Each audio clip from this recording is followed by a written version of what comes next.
वापस गांव पहुंचने के बाद चारों को अजीब सा महसूस हो रहा था। आर्यन ने यह सोचकर खुद को शांत किया कि शायद यह सब उनका भ्रम था, लेकिन सच्चाई यह थी कि उनका सामना उस रहस्यमय शक्ति से हो चुका था जो अब उनके जीवन को बदलने वाली थी। कहानी यहीं से शुरू होती है। अगले भाग में पता चलेगा कि काले वृक्ष का यह सामना उनके जीवन पर क्या प्रभाव डालेगा। अब कहानी विस्तार से। कोटरपुर गांव एक छोटा सा ग्रामीण क्षेत्र, चारों ओर हरे भरे जंगलों से घिरा हुआ है। यह गांव अपने शांत वातावरण और प्राकृतिक सुंदरता के लिए प्रसिद्ध था, लेकिन इस गांव के एक कोने में ऐसा जंगल था जहां लोग जाने से डरते थे।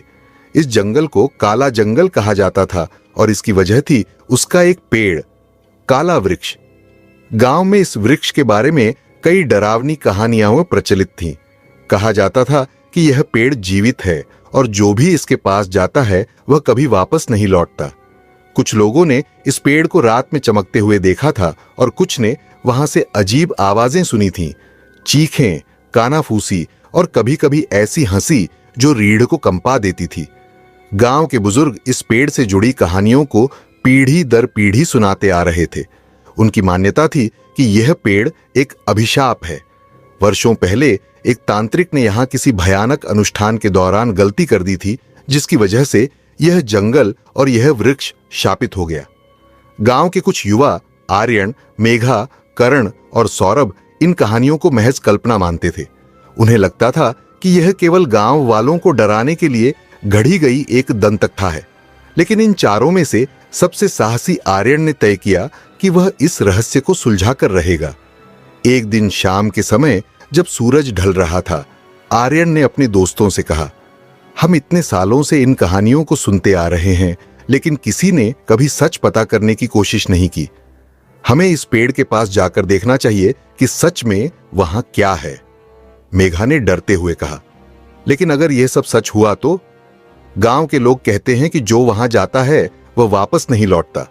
करण ने हंसते हुए कहा, अरे ये सब कहानियां हो बुजुर्गों की घड़ी हुई है। मैं कहता हूं आर्यन सही है, चलो कल सुबह इस जंगल का पता लगाते हैं। अगले दिन चारों ने तय किया कि वे जंगल के भीतर जाएंगे। सुबह की पहली किरणों के साथ वे अपने बैग में कुछ जरूरी सामान लेकर जंगल की ओर बढ़े। जैसे जैसे वे जंगल में गहराई तक जाते गए, चारों को अजीब सी बेचैनी महसूस होने लगी। पक्षियों की चहचहाहट बंद हो गई थी। पेड़ों के बीच से गुजरने वाली हवा में एक ठंडक थी जो उनकी हड्डियों तक पहुंच रही थी। कुछ दूर चलने के बाद उन्हें पेड़ों के नीचे अजीब निशान दिखने लगे, जैसे किसी ने जमीन को नाखूनों से खरोंचा हो। करण ने मजाक में कहा, लगता है किसी जंगली जानवर ने यहां अपना घर बनाया है। शायद हमें भी यहां अपना तंबू लगा लेना चाहिए। लेकिन मेघा का चेहरा डर से सफेद हो चुका था। उसने धीमी आवाज में कहा, यहां कुछ ठीक नहीं है, हमें वापस चलना चाहिए। आर्यन ने उसे शांत करते हुए कहा, हम इतनी दूर आ चुके हैं, बस थोड़ा और चलते हैं। अगर कुछ भी अजीब लगा तो हम तुरंत लौट आएंगे। जैसे ही वे जंगल के और अंदर बढ़े, उनकी नजर उस पर पड़ी, वह पेड़ जिसकी कहानियां से उन्होंने सुनी थी, काला वृक्ष। यह एक विशाल और अजीबोगरीब आकृति का पेड़ था। उसकी शाखाएं किसी जीवित हाथों की तरह लग रही थीं, जो कभी भी किसी को पकड़ सकती थी। पेड़ का तना काले रंग का था, मानो उसे जला दिया गया हो। उसकी छाल से अजीब सी गंध आ रही थी। पेड़ को देखते ही करण ने ठिठकते हुए कहा, यार ये तो सच में डरावना है। ऐसा पेड़ मैंने अपनी जिंदगी में कभी नहीं देखा। आर्यन ने पेड़ के करीब जाने की कोशिश की, लेकिन तभी अचानक एक ठंडी हवा का झोंका आया और चारों को लगा जैसे कोई उनके करीब से गुजर गया हो। वे एक दूसरे को देखकर घबरा गए। यह क्या था? मेघा ने कांपते हुए पूछा। शायद हवा थी, सौरभ ने कहा, लेकिन उसकी आवाज में भी घबराहट साफ झलक रही थी। पेड़ के पास कुछ देर खड़े रहने के बाद चारों ने वहां से वापस लौटने का फैसला किया, लेकिन जैसे ही वे मुड़े, उन्हें लगा कि कोई उनकी तरफ देख रहा है। करण ने पीछे मुड़कर देखा, लेकिन वहां कोई नहीं था। जैसे जैसे वे जंगल से बाहर निकलने की कोशिश कर रहे थे, उन्हें लग रहा था कि कोई उनका पीछा कर रहा है। पेड़ों के पीछे से एक छाया बार बार दिख रही थी। क्या हमें कोई फॉलो कर रहा है? आर्यन ने दबे स्वर में पूछा। शायद, मेघा ने कहा। उसकी आवाज डर से कांप रही थी। चारों ने तेज कदमों से गांव की ओर भागना शुरू कर दिया। लेकिन जैसे ही वे गांव के करीब पहुंचे, करण को महसूस हुआ कि उसके कंधे पर किसी ने हाथ रखा है। उसने मुड़कर देखा, लेकिन वहां कोई नहीं था। वापस गांव पहुंचने के बाद चारों को अजीब सा महसूस हो रहा था। आर्यन ने यह सोचकर खुद को शांत किया कि शायद यह सब उनका भ्रम था। लेकिन सच्चाई यह थी कि उनका सामना उस रहस्यमय शक्ति से हो चुका था जो अब उनके जीवन को बदलने वाली थी। कोटरपुर गांव में काले वृक्ष का डर नई बात नहीं थी। जब भी किसी ने इसके बारे में चर्चा की, बुजुर्गों की आंखों में एक गहरी उदासी और डर साफ झलकता था। जब आर्यन, मेघा, करण और सौरभ जंगल से लौटे तो उनके चेहरे पर अजीब बेचैनी छाई हुई थी। उनकी खामोशी ने गांव वालों का ध्यान खींचा। गांव की सबसे बुजुर्ग महिला दादी सुनंदा, जिन्हें सब सुनंदा माई कहते थे, उन चारों के पास आईं और बोली, क्या तुम लोग काले वृक्ष के पास गए थे? उनकी आवाज में ऐसा सन्नाटा था कि चारों ने तुरंत नजरें झुका लीं।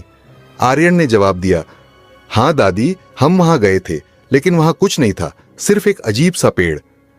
सुनंदा माई के चेहरे पर डर फैल गया। उन्होंने गहरी सांस ली और बोली, तुमने बहुत बड़ी गलती की। वह पेड़ साधारण नहीं है, उसकी जड़ें इस गांव के इतिहास और अभिशाप से जुड़ी हैं। गांव के बीच चौपाल में सभी इकट्ठा हुए। दादी सुनंदा ने एक पुरानी कहानी सुनानी शुरू की जो काले वृक्ष से जुड़ी हुई थी। सदियों पहले जब यह गांव बसना शुरू हुआ था, तब यह जंगल एक साधारण जंगल नहीं था। यहां एक शक्तिशाली यक्षिणी का निवास था। वह जंगल की रक्षक थी और इसे अपनी शक्ति से हरा भरा बनाए रखती थी। लेकिन एक दिन एक तांत्रिक महाकाल इस जंगल में आया। वह यक्षिणी की शक्तियों को अपने वश में करना चाहता था। उसने अनुष्ठान किया और उसे इस वृक्ष में बांध दिया। यक्षिणी ने उसे रोकने की बहुत कोशिश की, लेकिन वह असफल रही। इस पेड़ में कैद होने से पहले उसने तांत्रिक और इस गांव को श्राप दिया, इस पेड़ के पास जो भी आएगा मेरी पीड़ा को महसूस करेगा। कोई भी इस जंगल में चैन से नहीं रह पाएगा। मेरी मुक्ति तब तक नहीं होगी जब तक कोई मेरी कैद को तोड़ने का साहस न करे। यह कहकर यक्षिणी पेड़ में समा गई। उसके बाद से यह पेड़ काला हो गया और जंगल का यह हिस्सा अभिशप्त बन गया। जो भी इस वृक्ष के पास गया वह कभी वापस नहीं लौटा। दादी की कहानी सुनकर चारों के चेहरे और सफेद हो गए। करण ने डरते हुए पूछा, लेकिन दादी, हम तो वहां गए थे, हमें तो कुछ नहीं हुआ। सुनंदा माई ने गंभीरता से कहा, तुम्हें अभी तक कुछ नहीं हुआ, इसका मतलब यह नहीं कि सब ठीक है। यह यक्षिणी अपने समय पर वार करती है।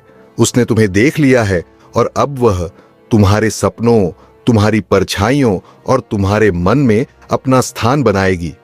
यह सुनकर मेघा कांप उठी। उसने धीमी आवाज में कहा, हमने वहां पेड़ के पास अजीब आवाजें सुनी थीं और लौटते वक्त मुझे लगा जैसे कोई हमारा पीछा कर रहा है। क्या वह यह यक्षिणी थी? दादी ने कुछ नहीं कहा, लेकिन उनकी खामोशी ही सब कुछ कह रही थी।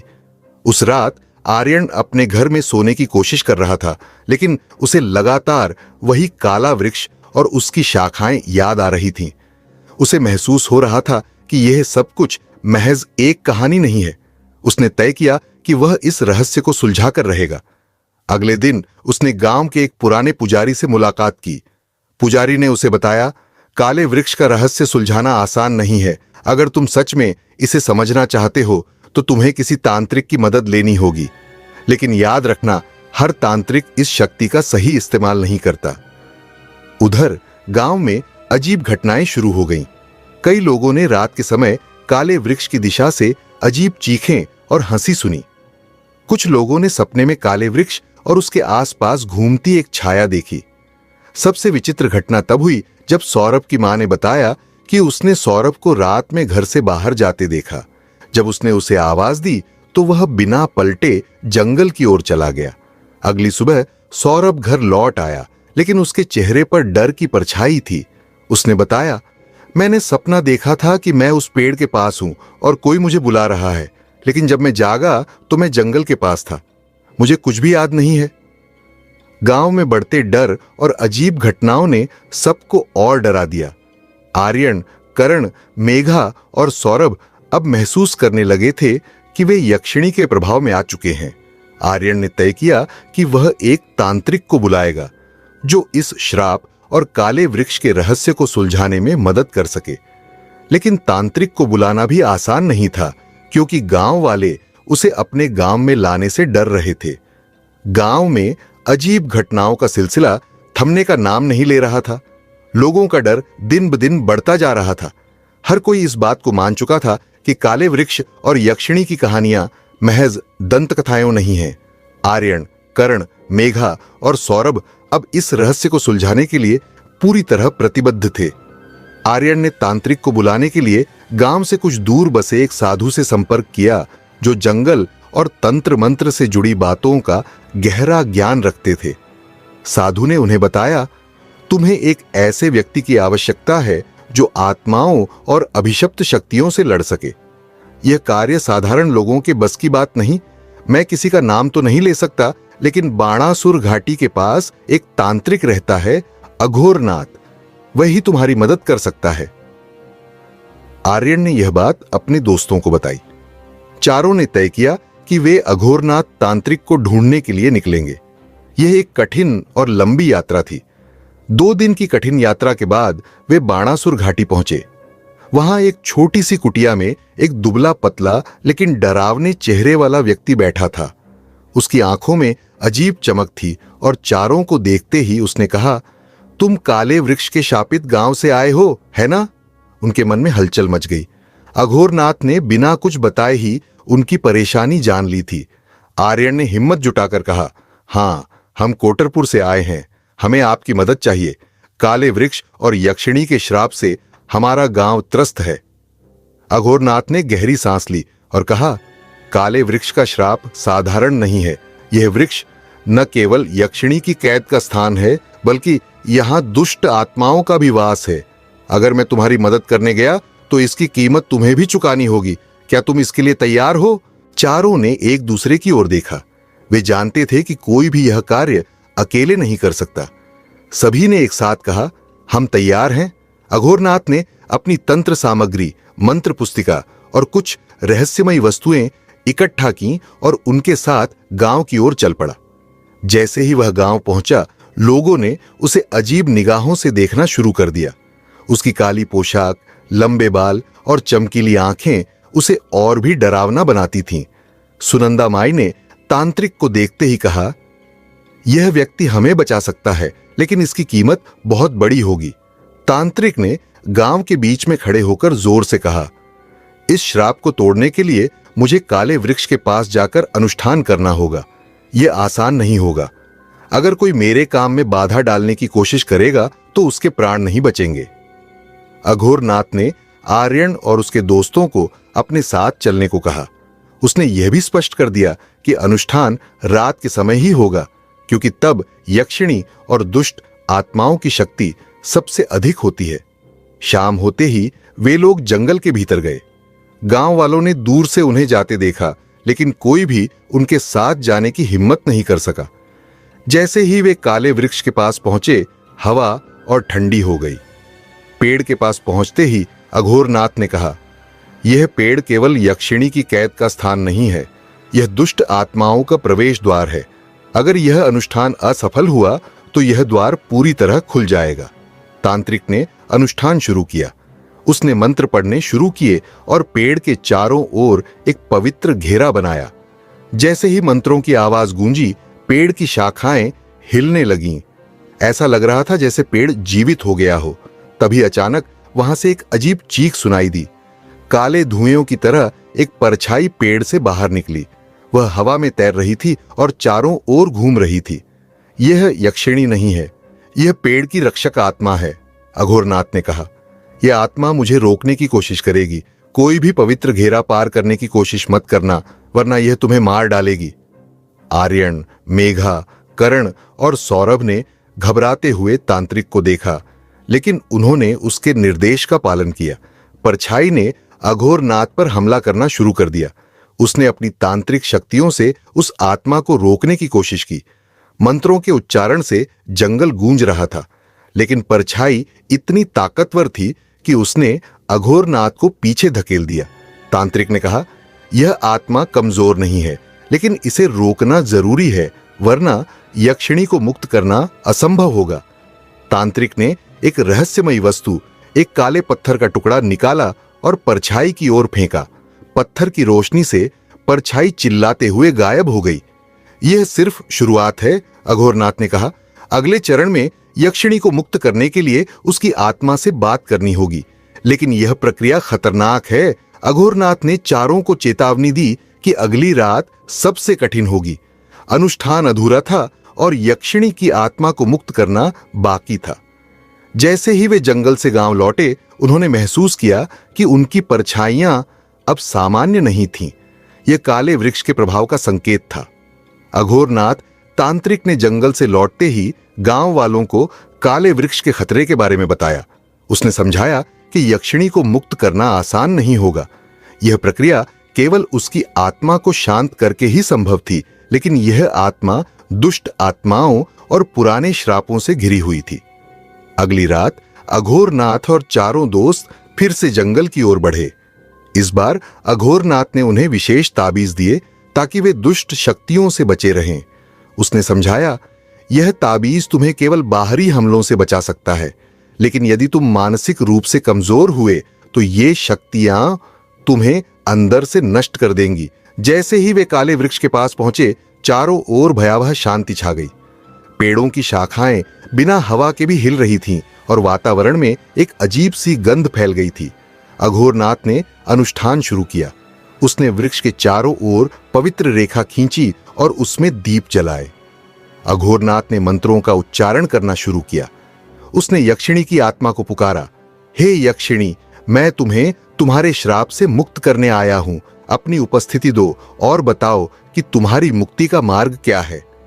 मंत्रों की शक्ति से वृक्ष की जड़ें हिलने लगीं। अचानक एक तेज हवा चली और वृक्ष से एक धुंधली आकृति बाहर निकली। वह आकृति यक्षिणी की थी, एक लंबी डरावनी महिला जिसकी आंखें चमक रही थीं और बाल हवा में लहर रहे थे। उसकी आवाज गूंजी, तुम कौन होते हो मुझे मुक्त करने वाले? मैंने यहां सदियों तक प्रकोप फैलाया है। मुझे मेरे स्थान से हटाने की हिम्मत मत करना। अघोरनाथ ने शांत स्वर में पूछा, तुम यहां क्यों बंधी हुई हो? कौन सा श्राप तुम्हें इस वृक्ष से बांधता है? यक्षिणी की आंखों से आंसू बहने लगे, लेकिन वह आंसू आग के समान लग रहे थे। उसने कहा, सदियों पहले मैं इस गांव की रक्षक थी। मैं यहां के लोगों की रक्षा करती थी, लेकिन एक दुष्ट तांत्रिक ने मुझे छल से अपने वश में कर लिया और मेरी शक्तियों का दुरुपयोग किया। जब मैंने उसका विरोध किया तो उसने मुझे इस वृक्ष से बांध दिया और मुझे श्राप दिया कि मैं कभी मुक्त नहीं हो पाऊंगी। तब से मैं यहां कष्ट सह रही हूं और अपना क्रोध गांव पर निकाल रही हूं। यक्षिणी ने जोर से चिल्लाते हुए कहा, अगर तुमने मुझे मुक्त करने की कोशिश की तो मैं तुम्हारे गांव को राख में बदल दूंगी। अघोरनाथ ने जवाब दिया, तुम्हारी मुक्ति के बिना यह श्राप समाप्त नहीं होगा। यह गांव हमेशा भय और विनाश में रहेगा। मुझे तुम्हारी आत्मा को शांत करना होगा। जैसे ही अघोरनाथ ने यक्षिणी से बात करना शुरू किया, वृक्ष के चारों ओर काले धुएं के रूप में दुष्ट आत्माएं प्रकट होने लगीं। ये आत्माएं यक्षिणी की कैद का हिस्सा थीं और उसे बचाने के लिए आई थीं। अघोरनाथ ने अपनी तंत्र मंत्र की शक्ति से उन आत्माओं को रोकने की कोशिश की। उसने एक तांत्रिक यंत्र निकाला और उसे जमीन पर रखा। यंत्र से तेज प्रकाश निकलने लगा, जिससे आत्माएं कमजोर होने लगीं। लेकिन आत्माएं इतनी अधिक थीं कि उनकी शक्ति हर पल बढ़ रही थी। आर्यन, मेघा, कर्ण और सौरभ ने तांत्रिक को समर्थन देने की ठानी। उन्होंने ताबीज की मदद से आत्माओं को पास आने से रोका। सौरभ ने कहा, हम सिर्फ मूक दर्शक नहीं बन सकते, हमें भी कुछ करना होगा। अघोरनाथ ने उनकी हिम्मत देखकर कहा, तुम लोग मुझे अपनी ऊर्जा दो। अगर तुम अपने मन की शक्ति मेरे मंत्रों में जोड़ोगे तो हम इन आत्माओं को रोक सकते हैं। चारों ने तांत्रिक की सलाह मानते हुए ध्यान लगाकर अपनी ऊर्जा तांत्रिक के मंत्रों में जोड़ दी। इससे तांत्रिक की शक्ति और भी बढ़ गई। आत्माएं धीरे धीरे कमजोर होने लगीं। यक्षिणी अब शांत थी। उसने कहा, तुमने मेरे रक्षक आत्माओं को हराकर मेरी शक्ति को चुनौती दी है, लेकिन मेरी मुक्ति के लिए तुम्हें एक और परीक्षा देनी होगी। तुम्हें उस तांत्रिक की आत्मा को पराजित करना होगा जिसने मुझे श्राप दिया था। वह आत्मा अभी भी इस वृक्ष के भीतर सोई हुई है। अघोरनाथ ने कहा, तुम्हें यह विश्वास करना होगा कि मैं तुम्हें मुक्त कर सकता हूं। अगर हम साथ मिलकर प्रयास करें तो हम उस दुष्ट आत्मा को पराजित कर सकते हैं। यक्षिणी ने थोड़ी झिझक के बाद हामी भरी। उसने अपनी शक्ति अघोरनाथ को दी और कहा, अब यह अंतिम संघर्ष तुम्हारे हाथ में है। अगर तुम सफल हुए तो मुझे मुक्ति मिलेगी, लेकिन अगर तुम असफल हुए तो हम सब नष्ट हो जाएंगे। अघोरनाथ और यक्षिणी के बीच अस्थायी समझौता हो चुका था। यक्षिणी ने अपनी शक्ति अघोरनाथ को सौंप दी, लेकिन यह स्पष्ट किया कि दुष्ट तांत्रिक की आत्मा को हराना आसान नहीं होगा। वह तांत्रिक इस वृक्ष के भीतर सदियों से सो रहा है। उसकी शक्ति अब पहले से कहीं अधिक खतरनाक हो चुकी है। यक्षिणी ने चेतावनी दी। आर्यन, मेघा, सौरभ और करण को भी अपनी भूमिका निभानी थी। अघोरनाथ ने चारों को निर्देश दिया, तुम्हें अपनी जगह पर स्थिर रहना होगा और पवित्र मंत्रों का जाप करना होगा। यह मंत्र हमारी सुरक्षा कवच बनाएगा। अगर यह टूटा तो हम सभी बर्बाद हो जाएंगे। जैसे ही अघोरनाथ ने तांत्रिक के जागरण के लिए मंत्रोच्चारण शुरू किया, वृक्ष की जड़ें धरती से बाहर निकलने लगीं। जंगल में अजीब सी गूंज सुनाई देने लगी। आसमान अचानक काला पड़ गया और हर दिशा से तेज हवा चलने लगी। तांत्रिक ने जमीन पर त्रिकोणीय यंत्र बनाया और उसमें रक्त की कुछ बूंदें डालीं। हे दुष्टात्मा, तुम्हारे अंत का समय आ गया है। अपने श्राप के बंधन से मुक्त हो और हमारे समक्ष प्रकट हो। जमीन में जोरदार धमाका हुआ और वृक्ष से एक विशाल काले धुएं की आकृति निकली। यह वही तांत्रिक था जिसने यक्षिणी को श्राप दिया था। उसकी आंखें खून जैसी लाल थीं और उसकी हंसी जंगल में गूंज रही थी। तुमने मुझे जगाने की गलती कर दी। अब तुम सब मेरे शिकार बनोगे, उसने गर्जना की। अघोरनाथ ने जवाब दिया, तुमने यक्षिणी को श्राप देकर यहां के हर जीव को कष्ट दिया है। आज तुम्हारा अत्याचार समाप्त होगा। अघोरनाथ और दुष्ट तांत्रिक के बीच भीषण तांत्रिक युद्ध शुरू हुआ। दोनों ने अपने अपने मंत्रों का प्रयोग किया। दुष्ट तांत्रिक ने काले बादलों की मदद से अग्नि की वर्षा शुरू कर दी, लेकिन अघोरनाथ ने अपनी रक्षा कवच से इसे रोक दिया। इस दौरान यक्षिणी ने अपनी शक्ति का उपयोग करते हुए दुष्ट तांत्रिक पर हमला किया। दुष्ट तांत्रिक ने गुस्से में कहा, तुम अभी भी मेरे अधीन हो यक्षिणी, मैं तुम्हें फिर से अपने वश में कर लूंगा। लेकिन यक्षिणी अब कमजोर नहीं थी। उसने अघोरनाथ से अपनी पूरी शक्ति जोड़कर दुष्ट तांत्रिक पर वार किया। दुष्ट तांत्रिक ने अपनी शक्ति से आर्यन और उसके दोस्तों को डराने की कोशिश की। उसने उनके सामने भयानक दृश्य दिखाए, उनके परिवार की मृत्यु, उनके गांव का विनाश। सौरभ ने कहा, यह सब भ्रम है, हमें मंत्रों का जाप जारी रखना होगा। चारों ने अपनी जगह से हिलने के बजाय और भी तेजी से मंत्रोच्चारण शुरू किया। उनकी एकता ने दुष्ट तांत्रिक की शक्ति को कमजोर करना शुरू कर दिया। अघोरनाथ ने तांत्रिक के ऊपर एक शक्तिशाली मंत्र का प्रयोग किया। यह मंत्र सीधे उसकी आत्मा पर प्रहार कर सकता था। ओम भूतनाथाय नमः, तेरा अंत सुनिश्चित है। इस पवित्र मंत्र से तेरा अस्तित्व समाप्त हो जाएगा। दुष्ट तांत्रिक जोर से चिल्लाया, लेकिन उसकी शक्ति अब कमजोर हो चुकी थी। यक्षिणी ने इस मौके का फायदा उठाते हुए अपनी सारी शक्ति उस पर केंद्रित कर दी। अंततः दुष्ट तांत्रिक की आत्मा काले धुएं में बदल गई और हवा में विलीन हो गई। तांत्रिक के समाप्त होते ही वृक्ष की शाखाएं शांत हो गईं। यक्षिणी के चेहरे पर शांति दिखाई दी। उसने कहा, तुमने मुझे मेरे श्राप से मुक्त किया। अब मैं अपनी अगली यात्रा पर जा सकती हूं। यक्षिणी ने अघोरनाथ और चारों दोस्तों को धन्यवाद दिया और धीरे धीरे प्रकाश में बदलकर गायब हो गई। लेकिन जैसे ही सबने राहत की सांस ली, अघोरनाथ ने देखा कि वृक्ष की जड़ें अभी भी हल्की सी हिल रही थीं। उसने गंभीरता से कहा, यह कहानी यहीं खत्म नहीं हुई। यह वृक्ष अभी भी कुछ छिपा रहा है। हमें सतर्क रहना है। यक्षिणी की मुक्ति के बाद सबको ऐसा लगा कि अब यह जंगल फिर से सुरक्षित हो गया है। आर्यन, मेघा, सौरभ और करण ने राहत की सांस ली। अघोरनाथ ने कहा, तुम सबने बहुत साहस दिखाया। यह तुम्हारे समर्पण का परिणाम है कि यक्षिणी मुक्त हो पाई। लेकिन हमें इस जगह को हमेशा के लिए छोड़ देना चाहिए। वे गांव लौटने की तैयारी कर ही रहे थे कि अचानक जंगल में एक अजीब सी गूंज सुनाई दी। अघोरनाथ ने तुरंत महसूस किया कि कुछ अनहोनी होने वाली है। जैसे ही वे काले वृक्ष के पास से गुजरने लगे, वृक्ष की जड़ें फिर से हिलने लगीं। उसकी शाखाएं अब और अधिक डरावनी और विशाल लग रही थीं। अघोरनाथ ने तुरंत वृक्ष के चारों ओर का निरीक्षण किया और महसूस किया कि यक्षिणी की मुक्ति केवल पहली परत थी। यह वृक्ष किसी और ताकत के प्रभाव में है, अघोरनाथ ने गंभीरता से कहा। अघोरनाथ ने वृक्ष के तने के पास की जमीन पर एक त्रिकोण चिन्ह देखा जो पहले दिखाई नहीं दिया था। उन्होंने मंत्रों का उच्चारण किया और अचानक वह त्रिकोण चमकने लगा। धरती में एक गहरा कक्ष खुल गया जिससे ठंडी और भयावह हवा बाहर निकली। आर्यन ने डरते हुए पूछा, यह क्या है? क्या हम यहां से भाग नहीं सकते? अघोरनाथ ने जवाब दिया, अगर हम इसे अब नहीं रोकेंगे तो यह शक्ति पूरे गांव और शायद दुनिया के लिए खतरा बन जाएगी। कक्ष के अंदर एक पुरानी तांत्रिक पुस्तक पड़ी हुई थी। अघोरनाथ ने उसे उठाया और पढ़ना शुरू किया। उसमें लिखा था, यह वृक्ष केवल यक्षिणी का श्राप नहीं है, इसके अंदर ब्रह्म राक्षस की आत्मा बंद है जिसे सदियों पहले यहां कैद किया गया था। यदि यह जागा तो चारों ओर विनाश और मृत्यु का तांडव होगा।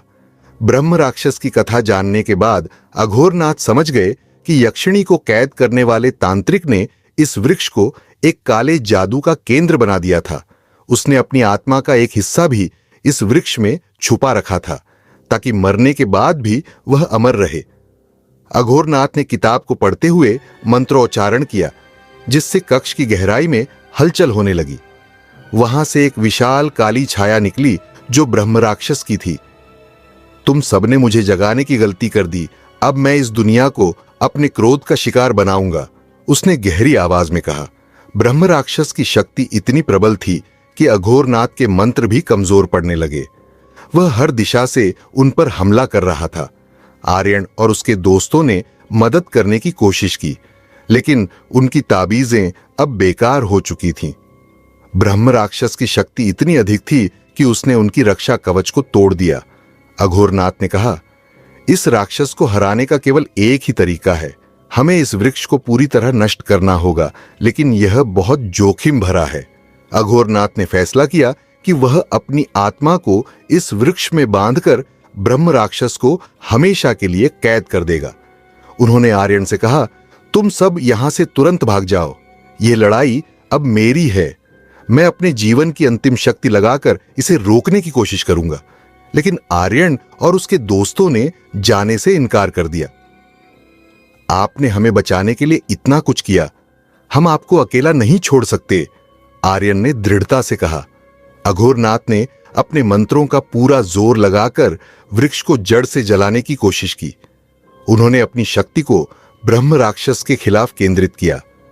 ब्रह्म राक्षस ने जोर से चिल्लाते हुए कहा, तुम मुझे नहीं रोक सकते, मैं अमर हूं। लेकिन अघोरनाथ और यक्षिणी की बची हुई शक्ति ने मिलकर वृक्ष को नष्ट कर दिया। जैसे ही वृक्ष जलने लगा, ब्रह्म राक्षस ने एक आखिरी चीख के साथ हवा में विलीन हो गया। वृक्ष पूरी तरह जल चुका था और जंगल में फिर से शांति छा गई। लेकिन जैसे ही सबने राहत की सांस ली, अघोरनाथ ने कहा, यह अंत नहीं है, इस तांत्रिक की पुस्तक में कई और रहस्य छुपे हैं। शायद यह ब्रह्म राक्षस केवल एक शुरुआत थी। हमें सतर्क रहना होगा। यह कहानी यहीं समाप्त होती है, लेकिन जीवन के हर मोड़ पर एक नई चुनौती और एक नई शुरुआत की संभावना बनी रहती है। प्रिय दर्शकों, हम आशा करते हैं कि इस रोमांचक यात्रा ने आपके दिल में एक नई उमंग और उत्सुकता का संचार किया होगा। तो हमें जानकर खुशी होगी कि हमारी यह कहानी आपके दिल तक पहुंच पाई। क्या आपने इसे महसूस किया? क्या आपके मन में भी किसी रहस्य की हलचल उठी? हम बेसब्री से इंतजार कर रहे हैं कि आप हमें अपने विचार और प्रतिक्रियाएं कमेंट्स में जरूर साझा करें। अगर आप हमारे चैनल पर नए हैं तो क्या इंतजार कर रहे हैं? इस बेहतरीन यात्रा का हिस्सा बनने के लिए हमारे चैनल को सब्सक्राइब करें और हाँ, बेल आइकन भी दबाना न भूलें ताकि हमारी हर नई और रोमांचक कहानी सीधे आपकी स्क्रीन तक पहुंचे। अब इस दिलचस्प सफर को जारी रखें और अगले अद्भुत रहस्यों का आनंद लें। हम जल्द ही फिर लौटेंगे और इस बार हम आपको और भी गहरे और अनोखे रहस्यों के संसार में लेकर जाएंगे।